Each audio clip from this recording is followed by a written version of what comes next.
So, hi Arman, welcome to Bollywood Bubble. And how are you doing? How's the lockdown going on? I'm good. And वो बहुत ही amazing question है कि how is lockdown going on? सबके लिए मतलब बहुत ही एक tough period of time है ये and मेरे लिए भी same रहा है क्योंकि मुझे आदत थी traveling की, shows पे perform करने की, एक शहर से दूसरे शहर जाने की, और अभी घर पे हम lockdown है. It's good in a way also कि आप फैमिली के क्लोज हैं, फैमिली के साथ हैं, लेकिन थोड़े टाइम बाद थोड़ा सा घुटन जैसे महसूस होती है. इस सब के बावजूद म्यूजिक बनाना और उसे रिलीज करना बहुत मुझे खुशी मिली है वो सब करके, क्योंकि वही एक चीज थी. I was looking forward to making music and putting out music. So I'm really glad that I got to create some really nice songs and put it out for the fans. Okay. So your latest song, Zara Thero, it released recently. So please tell us more about the song and everyone, right from the technical people to the lyrics writer involved in it.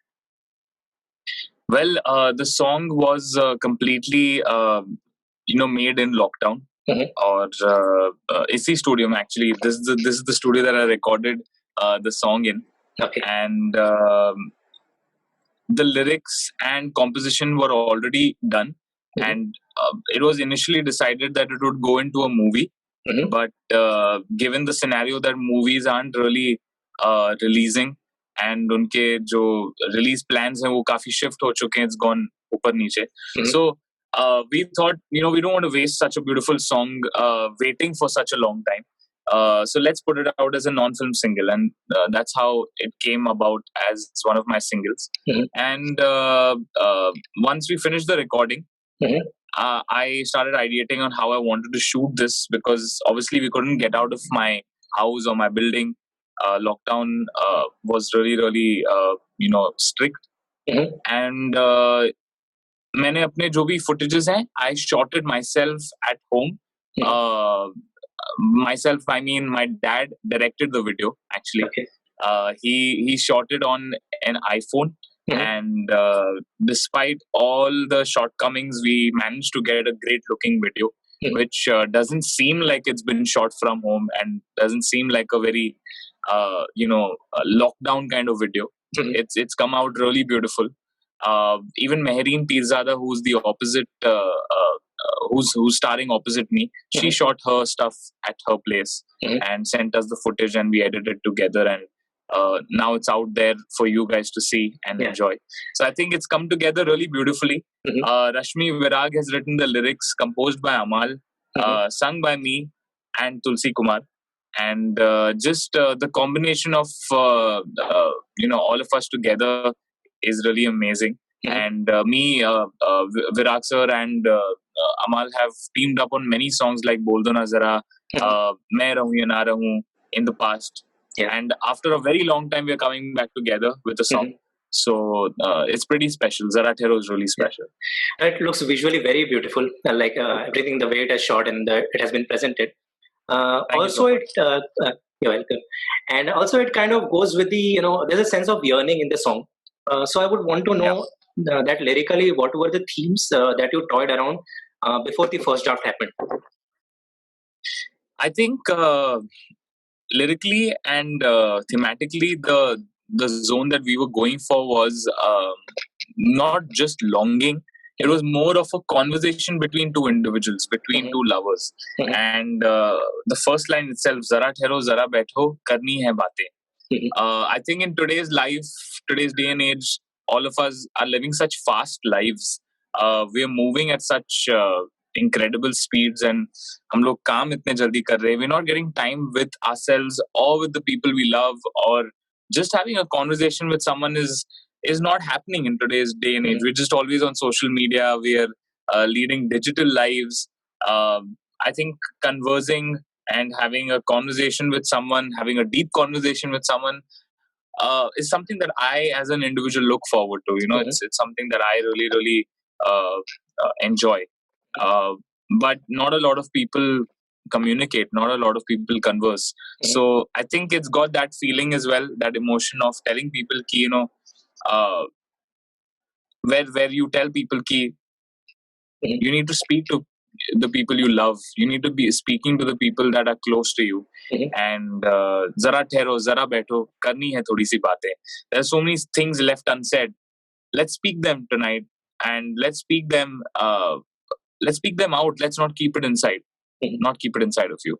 And obviously, there's longing shown in the music video thematically, because obviously the lovers aren't together. Yeah. She's she shot her stuff at her house, and I shot my stuff at my house. So definitely that longing theme will come across. But I don't think it's a very it's not about long distance relationships or whatever it is. I think basically the song is more about a conversation between two lovers, and you want that person who loves you and you love to stay a little longer and have that one small little conversation with you. I think that's what the song is about. Okay. And you spoke about the lyricist Rashmi Virag, and you said that you have been working with him for quite a long time. So please tell us about your association with them, and like how do you have such a fine wavelength between the three of you, Amal and Rashmi Virag? So when it comes to lyrics, I really my mind gets stressed when anyone is writing lyrics. मैं room से बाहर चले जाता हूँ. I'm like, Amal, you and Virag sir, you all think of the lyrics. I'm stepping out. मेरे को tension नहीं चाहिए. So I think it's a very complex process. Especially when you're writing in Hindi, you don't have a lot of liberty, as in when compared to when you're writing in English. Like you can't say today, like this morning I woke up and had a cup of coffee and I left my house. अभी इसको आप हिंदी में बोल के दिखाओ. It's going to be so weird sounding. Such a casual statement in English is so easy to write in English and sing a song in that line in English. But when you try to convert that to Hindi, it gets a little tough to justify it or say it in the proper way. Yeah. So Hindi as a language, lyrically, I think you need to pay a lot of attention. There's a lot of poetry involved. It is not just writing lyrics to the melody. There's a lot of poetry, a lot of shairi that is involved. Yeah. And I think Virag sir is amazing at what he does. He always gets the essence of the song right. Be it with any of the hits that we have done together, Bol Do Na Zara, Main Rahun Ya Na Rahun, Tere Mere. He always gets that right emotional chord that resonates with everyone. I think the main camaraderie that you want to actually know about, that is going to be between the composer and the lyricist. Yeah. I think they when a singer does not create the song himself, right? He just comes into the song and he comes into the studio and sings the song. Yeah. But it's the creators, the composer and the lyric writer, that actually share that fusion of energy, and that's how the song comes about. Okay. A lot has been said and exchanged between Sonu Nigam and T-Series, and somehow, due to certain circumstances, your name also came up in the whole issue. So, would you like to clarify your stand or present your side of the story? See, firstly, I have no side of the story to say, because this is a debate and a fight between, I don't know what it is, but it's between Sonuji and it's between T-Series. I understand what Sonuji was trying to say. Also, he's obviously a very senior in our industry, and he really cares about the young singers in this industry, and he doesn't want any of us to be manipulated or wants any of us to have any bad experiences in the industry. So I really respect that about what Sonuji said, and I'm glad that he's standing up for that. But the fight that they had, that was something between them, and I have nothing to say regards that. True. To be honest. So mera to, I think some tweet he had screenshotted and put into his video. So I have nothing to say. I honestly have no side to the story. मैं इसमें involved हुई नहीं. So for me to say anything just seems very weird. Okay. And what's your opinion on the hip hop scene in India? Like, where do you see hip hop emerging, progressing into? I mean, I really love it that hip hop as a genre is really picking up, especially after the movie Gully Boy. The rap culture, the rap movement in India has been growing really rapidly with people like Divine, Nazy, Emiwe Bantai, all these people leading this underground movement and bringing the whole scene up. Obviously, there has also been a different side of rap, which is the mainstream rap by Badshah, by Raftar and Honey Singh, and these are the rappers who I think they merged. There's a blurred line between pop and rap in their music, but the hardcore rappers, the actual rappers who have created a movement of sorts in India, are definitely artists like Divine, like Nazy, like Emiwe Bantai. These are the kind of people who are shaping the rap scene in India, and I'm really glad that this genre, that Indian hip hop as a genre, is picking up and is doing really, really well. Okay. And so, would you like to yourself work on some, genre bending and experimental kind of music sometime?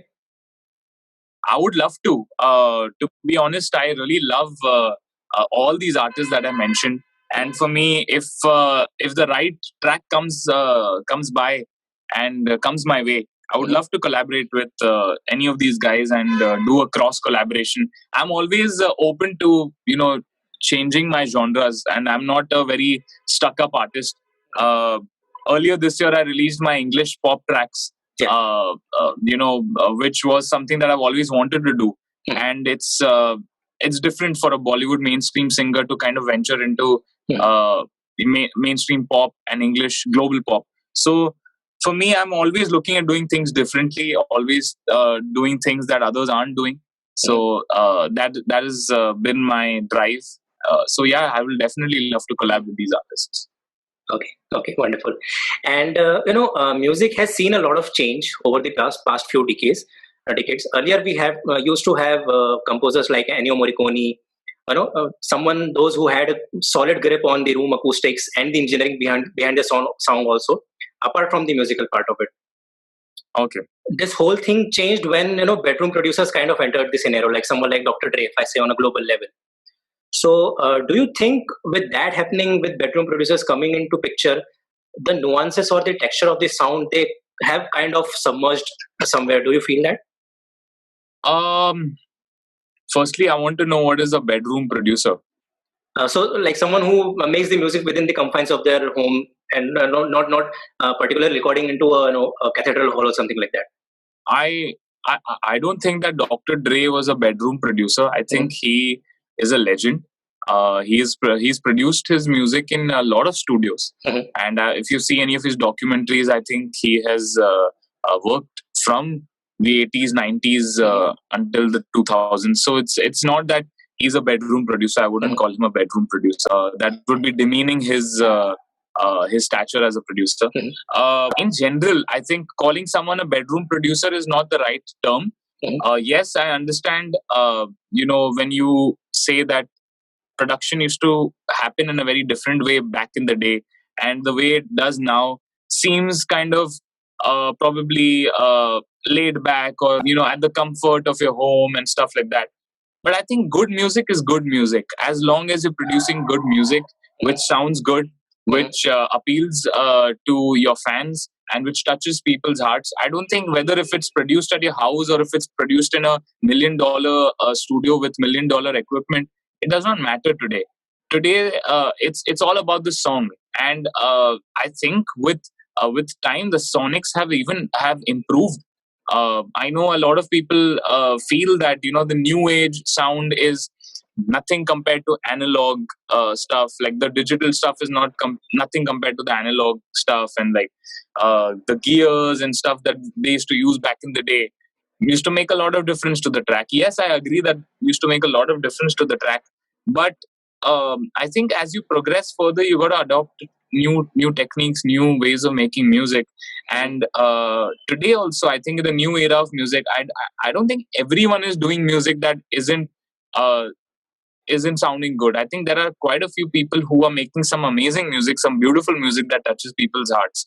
So at the core of it, I think it's a good song. It's the way it's been arranged, and if it's tastefully done and produced, and it sounds really good, I think there should be no debate about that. And calling someone a bedroom producer is actually demeaning someone, because um, today uh, it expands the horizon even more. Yeah. Like a few years back, a producer had to have his hands on a certain type of gear to make music or produce beats or make tracks. But today, with the help of a laptop and softwares and just a MIDI keyboard, I think any kid can dream of becoming a musician, a producer. Yes, it depends on how good he is. True. The tools may have reduced. Mhm. The tools may have reduced in terms of in a compact size, Mhm. even though there's everything available like softwares and everything for that producer to make his job easier. Mhm. But at the end of the day, his talent will speak for himself. The way he puts his musicality in the track, that is upon him. So it's about what that guy does with that small little laptop and his headphones and MIDI keyboard. Mhm. You might have the biggest studio and you might create a bad sounding track. Yeah. It's not it's not कि पक्का कि आपके पास अच्छा studio equipment है, then only you'll be able to create. You might have the cheapest of equipments, but it's the application, your brain, how you apply that and how you make the music sound good. So that's my take on it. Okay. And moving on, India is a land which has diverse cultures. So right from the Yeah. Carnatic sound of the south to the Hindustani music of the north, and the folk of the Hindi heartland to the northeast, we have varied sounds and unique music Correct. also. Correct. So why are we still stuck in this era of remixes? Why are we, as a fraternity or as an industry altogether, why are we not progressing in the right direction and experimenting more with our sound? So coming to your question, I think there are different layers to it. Mhm. Our country has a lot of cultures pocketed in different regions of the country. Mhm. The north has its own sound. The south has its own sound. Bollywood as an industry has its own sound. Yeah. The northeast has its own sound. Pahadi music is different. Folk music is different. Mhm. So I think we have a lot of amazing different things happening in the country. Mhm. Now the sad part is that Bollywood music is the only mainstream music that is there in the country. Yeah. Which should not be the case, ideally, Mhm. because then that restricts creativity. Because in the West, if you see, film music is not the music industry there. The music industry is actually artists creating their own singles, Yeah. their own albums. That is the music industry there. In India, we don't have a music industry. We have a Mhm. film industry. And music is a part of the film industry. Mhm. But very slowly and gradually, artists who are mainstream Bollywood artists are trying to make that shift happen with non-film singles. Like example, Zara Thero itself is an example of being a non-film track, which is not related to a movie, Mhm. but it's still being loved. People are liking it. Mhm. So there is going to be a shift of music where there's going to be a non-film music industry. Firstly, it shouldn't be called a non-film music industry. It should be called music industry. Yeah. But because we have such a rich, such a popular film industry, we have two streams of music that are going to be there in the future. One is Mhm. Bollywood film music, and the other is going to be non-film. Mhm. Now, non-film is either going to comprise of mainstream pop, which are songs like Zara Thero, or songs like Badshah songs. Mhm. Those are the dance pop songs. What we make is the romantic pop songs. So it's going to comprise of those songs. Then there's going to be regional stuff, like folk stuff. There's going to be classical stuff. Yes, these genres are beautiful, but they're not popular. Yeah. And that is because young children and young musicians who aspire to become musicians, some of them may be great classical instrumentalists and musicians, but they are seeing that only Bollywood is making money and that the fame is coming only to Bollywood artists. Yeah. So why not do Bollywood music? Why are we stuck in doing classical music and folk music? Usme kuch kaam nahi, usme naam nahi hai. Yeah. That is what's happening in our country, which is a troubling thing because then the culture will die. the folk True. music will die, the classical music will die. There will be no more people who will sing classical music. I mean, there were singers like Kishori Amonkar, who's a classical exponent, amazing singer.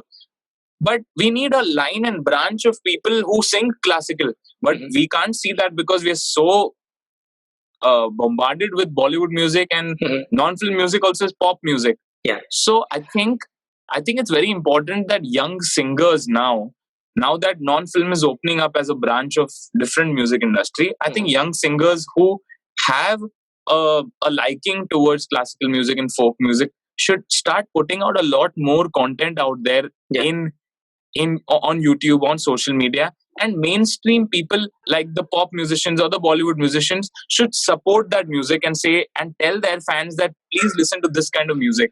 And it's not I mean, it's a little bad for our country to say ki please listen to classical, because classical is actually the root of the DNA music of our country. Yeah. While what is being played and what's being consumed is not the DNA. It's a mishran of classical meets everything else. Yeah. Some of the biggest Bollywood hits are formed from classical ragas and stuff like that. So it is a very important part of a culture, but it's not popular. You need someone to make it popular. You need someone in that classical genre to be a young Kishori Amonkar or a young Manna Dey. Or, those are the kind of figures we need in classical music to make that genre also a very big genre in our country. But that will only happen when it gets the strength from the mainstream artists and from the mainstream setup. And it's going to take a long time. I'm not saying that it's going to happen overnight. I'm hopeful, and I hope that people, including me, artists including me, help bring this scene up to the forefront. But one thing that I'm glad that is happening is that because of this whole recreations and people not liking recreations, the whole Bollywood music industry has somewhat come to an end. And a new phase of Bollywood music is going to start, and a new phase of non-film music is going to start. So I'm really glad that going forward, we're going to have a music industry and not just a film industry. Okay. So, taking from this answer, back in the day, there used to be an industry apart from the Bollywood or the film music also, like the 90s albums. We used to have Lucky Ali, Silk Road, Euphoria, a lot of talented artists. But somehow it systematically got diminished. There were many reasons behind it. But now, even though some of those songs were more popular than even Bollywood songs at that point of time. Truly. But I think what happened over the years was that the kind of marketing and promotion that a Bollywood film got, a non-film song would never be able to stand in front of it. As the industry grew, as the labels and companies grew, they started buying slots on TV. They started buying spots on radio. So it was very tough for a non-film music person to be heard. And then as soon as you take away the rotation and the promotion of non-film music, and is not being heard and not being consumed, as a result, the industry dies down. But now the change that is happening, I'm sure that the 90s era was the golden era for non-film music. It cannot happen overnight, but it is surely happening now. And I'm glad that non-film music, you see everyone is doing singles right now. You don't see any movie track coming out. True. So it is going towards a phase. Now the only thing is people have to make good music in this. They can't make any type of music and say like, we're doing non-film music. It has to be meaningful music. It has to be good music at the end of the day. So basically, the 90s music had the backing of TV, since you said that there were slots available on TV and everything. Because simultaneously, TV was also growing with the non-film music in those years. TV was also growing, non-film music also was growing. But slowly what happened is film music started taking the slots of non-film music on TV. So which is why non-film music died its own death there. So now my question is, with the OTT coming into picture and different applications, like different music applications coming into picture and supporting independent artists also, do you feel that we as an industry will branch out in more different ways? See, I'll tell you one thing. The emergence of all these digital applications is a great thing for the industry because the industry is widening. But it's also going to be very difficult because there are so many people and so many musicians putting out so many songs. Out of all that, to create your identity and making the song popular is going to be even more tougher. Yeah. So I think I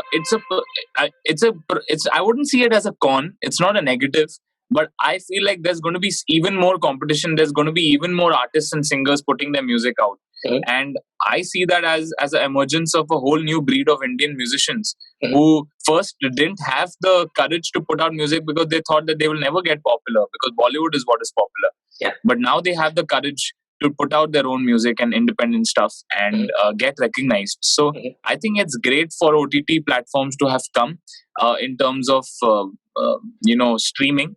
I wouldn't say they're called OTT. OTTs are usually Netflix and Amazon and those kind of stuff. The actual platforms for music are Saavn, Spotify, Gaana, Apple Music, and those kind of applications. So I think it's great to be part of that whole system, of the whole digital system.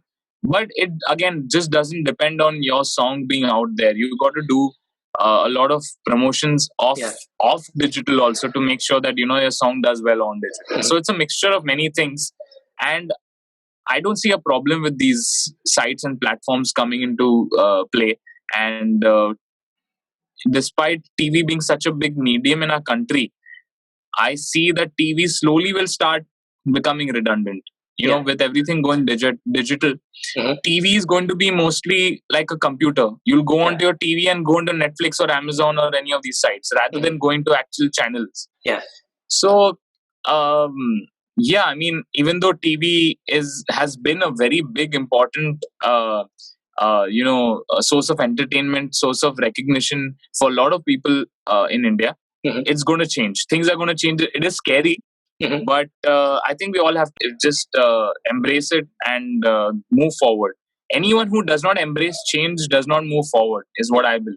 Yeah, true. Cool. So that brings us to our last question. Mr. Amitabh Bachchan, he recently tested positive for COVID. So do you think a person of his stature, who's kind of literally living in a fortress, within the security of his own house, a person of that privilege getting, infected with such disease, do you think it's a lot more scary for people, normal people like us, to venture out in these times?